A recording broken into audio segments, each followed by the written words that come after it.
এই যুবকের মধ্যে দুই জিনিস একসাথে ছিল, এই জন্য যে সে পাক্কা ইমানদার ছিল এবং তার কলিজায় শতভাগ দেশপ্রেম ছিল। ঈমান এবং দেশপ্রেম। যেদিন শাহাদাত বরণ করে, যেদিন প্রথম গুলির আঘাত খায়, সেদিন তার শেষ নামাজ ছিল জুমার নামাজ। সে প্রতিদিন ফজরের নামাজ পড়তো, সঙ্গী সাথীদেরকে প্রতিদিন 5 ওয়াক্ত নামাজ পড়তো।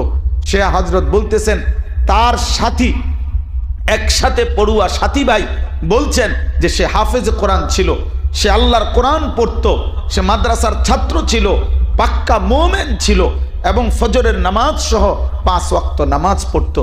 যার ফলে ঈমান এবং সত্যিকার কলিজা দিয়ে দেশপ্রেমের কথা বলতো, আধিপত্যের বাদের বিরুদ্ধে সে বলে গেছে। এই জন্য এত কোটি মানুষের চোখের পানি একসাথে ঝরছে।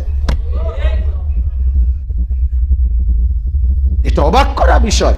আরো 100 বছর পৃথিবী মনে রাখবে যে এক যুবকের জন্য